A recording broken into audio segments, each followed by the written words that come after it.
మంత్రి ఒక మాట మాట్లాడారు. భారతదేశం ఇది ఆపేస్తే ఇక్కడితో మేము గూడా ఆపుతాము. శాంతి చర్చించడానికి సిద్ధంగా ఉన్నామని మాట్లాడితే నిజంగా ఆ దిశగానే జరుగుతదేమో అనుకున్నాం. కానీ ఆ మాట అన్న కొద్ది గంటల్లోనే మళ్ళీ మన సరిహద్దుల్లో దాడులు చేయటము, మిసైల్స్ ప్రయోగించటము ఇవన్నీ గూడా చూస్తున్నాము. అంటే మసూద్ కూడా నిన్న వాళ్ళ కుటుంబ సభ్యులు ఎవరైతే చనిపోయారో అది వెంటనే ఆయన ఒక లెటర్ రిలీజ్ చేశారు. ఇంతకింతకి భారత్ మీద కక్ష తీర్చుకుంటాము అన్నారు.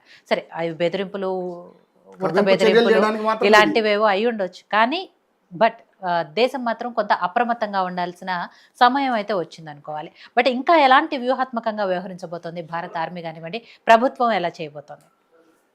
కొద్దిసేపటి క్రితం భారతదేశ రక్షణ శాఖ మంత్రి రాజ్నాథ్ సింగ్ గారు ప్రెస్ మీట్ పెట్టి మాట్లాడారు. దాంట్లో కొన్ని చాలా కీలకమైనటువంటి విషయాలు చెప్పారు.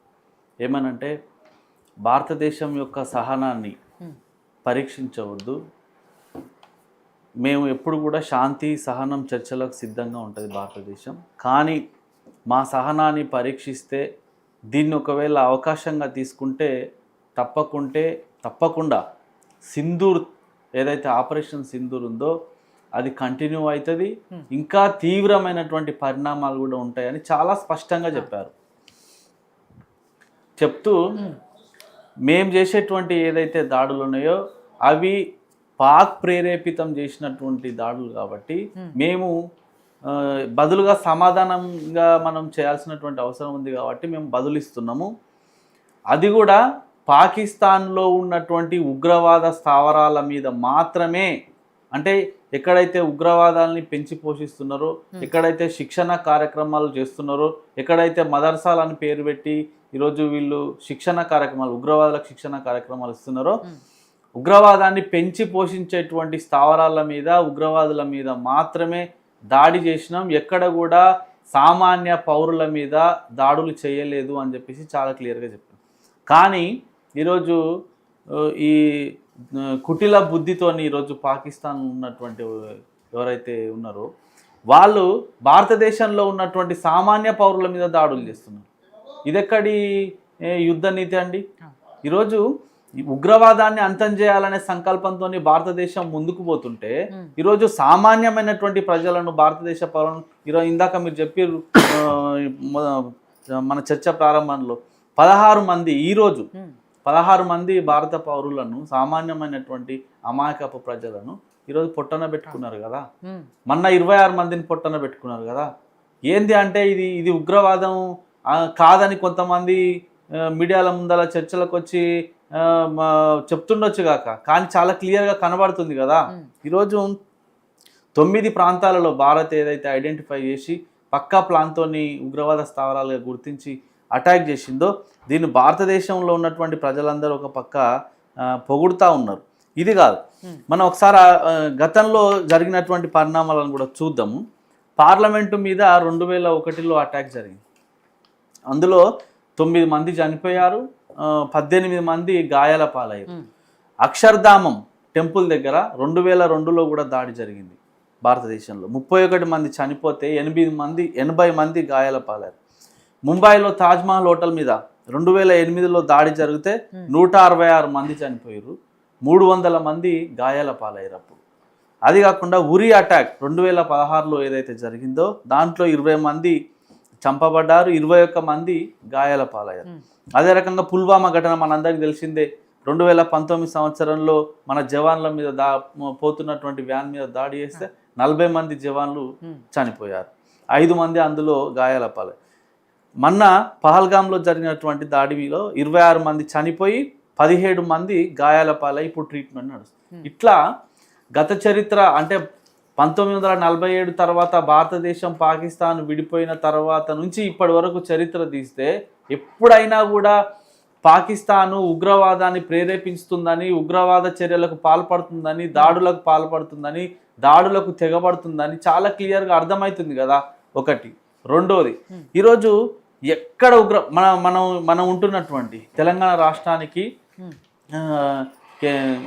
రాష్ట్రానికి ఇది ఒక హైదరాబాద్ అనేది గుండెకాయ లాంటిది. ఇక్కడ కూడా దాడులు జరిగినాయి కదా. లుంబిని పార్క్లో దాడి జరిగింది, దిల్సుఖ్ నగర్లో దాడి జరిగింది, కోటిలోని గోకుల్ చాట్ వద్ద దాడులు జరిగినాయి.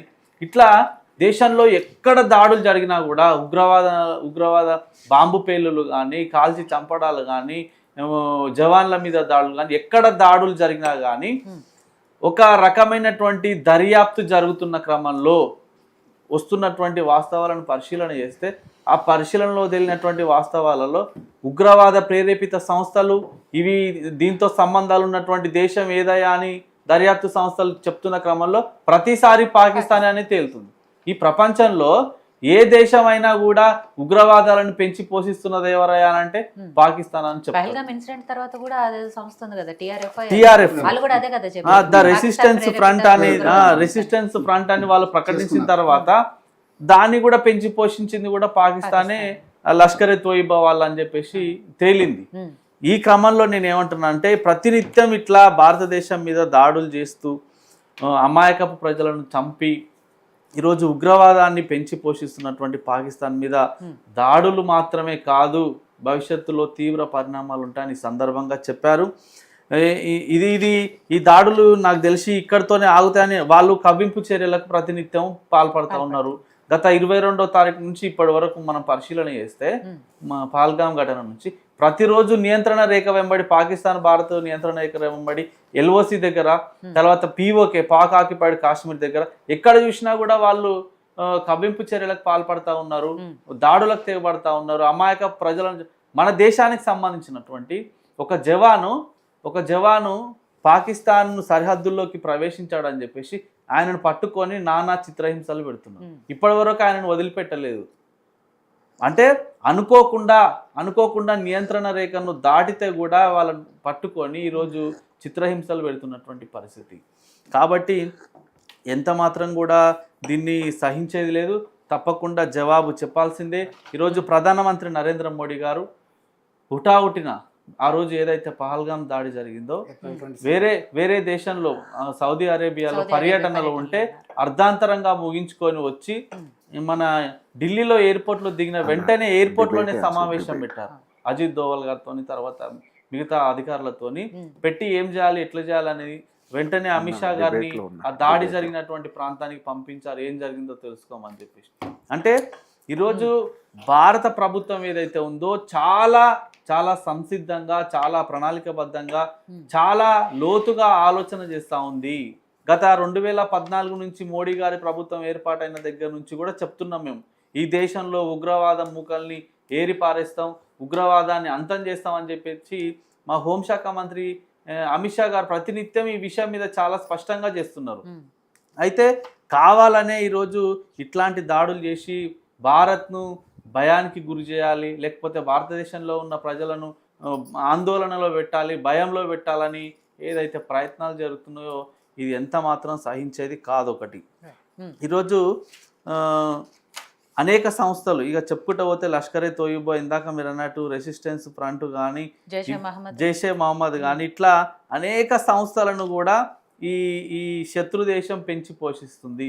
మరి వీళ్ళకు ఇందాక మిత్రుడు చెప్పినట్టు వాళ్ళకు ఆర్థికంగా మూలాలు ఎక్కడి నుంచి వస్తున్నాయి, వాళ్ళ దాంట్ల మీద కూడా దర్యాప్తు చేయాల్సినటువంటి సమయం ఆసన్నమైంది. ఎందుకంటే ఉగ్రవాదాన్ని మనం అంతం చేయాలి, నిర్మూలన చేయాలంటే వాళ్ళకి ఆర్థికంగా ఎవరు సాయం చేస్తున్నారు, ఎక్కడి నుంచి వస్తున్నాయి నిధులు అనేది కూడా దాని మీద స్పష్టమైనటువంటి దర్యాప్తు కూడా జరగాలి. అయితే ఈ సందర్భంగా ఒక్కటే చెప్పదలుచుకున్నాం, పాకిస్తాన్ ఏదైతే ఇట్లాంటి దుశ్చర్యలకు పాల్పడుతుందో ఇది ఎంత మాత్రం కూడా సహించేది కాదు. తప్పకుండా ఎదురు జవాబు ప్రతిదాడులు తప్పకుండా ఉంటాయి. గతంలో కొంతమంది మనం పేర్లు తీసుకుంటే వాళ్ళకి కొంచెం బాధ అవుతుందేమో కానీ కొంతమంది కొన్ని పార్టీలు కేవలం ఓటు బ్యాంకు రాజకీయాల కోసం వాళ్ళు సన్నాయి నొక్కుతూ గతంలో ఏం జరిగినా కూడా ఓట్లు రావాలి, మాకు సీట్లు రావాలి, అధికారం రావాలని కూర్చున్నారు తప్ప ఈరోజు నిజమైన భారతదేశ పౌరుడుగా, నిజంగా భారతమాత పుత్రుడుగా నరేంద్ర మోడీ గారు అట్లాంటి బుజ్జగింపు రాజకీయాల కోసం లేరు. తప్పకుండా దేశానికి హాని జరిగినప్పుడు నిలబడతాడు, కలబడతాడు, గల్లాలు పడతాడు, అవసరమైతే బుల్లెట్లు కూడా దింపుతాడని ఈ సందర్భంగా నేను చెప్పదలుచుకున్నాను. నగేష్ గారు. ఇక్కడ ఒక విషయము నిజంగా మన దగ్గర ఈ రాజకీయ పార్టీలు ఎన్నున్నా, ఎన్ని విమర్శించుకున్నా, మన ఇంటి పంచాయతీలు ఎన్నున్నా, ఈ విషయంలో మాత్రం అందరం ఏకమయ్యాము. దేశం ముఖ్యం అనుకున్నాము. దేశం కోసమే పోరాడాలనుకున్నాము. దేశం తర్వాతే మిగిలినవన్నీ అనుకున్నాం కాబట్టి ఈవెన్ కాంగ్రెస్ పార్టీ కూడా ఏదైతే ఆల్ పార్టీస్ మీటింగ్ రోజు మోడీ గారు భారత ప్రభుత్వం ఏ నిర్ణయం తీసుకున్నా కూడా మేము సహకరిస్తాము అని చెప్పారో అదే స్టాండ్ మీద ఉంది. ఇప్పటికీ కాంగ్రెస్ పార్టీ అదే చెప్తుంది. ఇక్కడ ఉన్న రేవంత్ రెడ్డి గారు కూడా కొద్దిసేపటి క్రితం క్యాండిల్ ర్యాలీ చేస్తున్న సందర్భంగా కూడా ఆయన అదే విషయం చెప్పారు. భారత ప్రభుత్వానికి సంపూర్ణంగా సహకరిస్తాము. ఖర్గే గారు, రాహుల్ గాంధీ గారు కూడా మోడీ గారికి అండగా ఉంటారు. ఇలాంటి స్టేట్మెంట్లే వింటున్నాము. నిజంగా ఇది చాలా సంతోషించాల్సిన విషయం కూడా. కాబట్టి రాజకీయాలకు తావులేదు. మన ఇంటి పంచాయతీ కాబట్టి ఎప్పుడైనా తేల్చుకోవచ్చు. ముందు శత్రు దేశం మీద పోరాడితే అక్కడ జయిస్తే మన పంచాయతీలు ఎప్పుడైనా తేల్చుకోవచ్చు కాబట్టి అది విషయం కాదు. సో ఇక మీదట పూర్తిగా అంటే ఆపరేషన్ సింధూర్ కంటిన్యూ అవుతుందో లేకపోతే ఇంకా దాడులు చేయాల్సి వస్తుందో, ఒక యుద్ధం వస్తుందో, ఏం జరుగుతుందో తెలియని పరిస్థితిలో కేంద్రానికి ఇంకా ఎటువంటి సహకారం ఉండబోతుంది కాంగ్రెస్ పార్టీ నుంచి? కాంగ్రెస్ పార్టీ నుంచి నేషన్ ఇంట్రెస్ట్లో అసలు కాంగ్రెస్ పార్టీ పుట్టిందే నేషన్ ఇంట్రెస్ట్తో. ఎందుకంటే మీరు హిస్టారికల్ చూస్తే last 150 years or approximately whatever 170 years ఉండొచ్చు. అయితే 1880s నుంచి కాంగ్రెస్ పార్టీ ఏకధాటిగా దేశహితానికై పోరాడుతుంది. ఇక్కడున్న సమాజ నిర్మాణం కోసం పోరాడుతుంది. అది స్వరాజ్ కావచ్చు, క్విట్ ఇండియా మూమెంట్ కావచ్చు, సత్యాగ్రహస్ కావచ్చు. కానీ ఏ రోజు గన్ను పట్టకుండా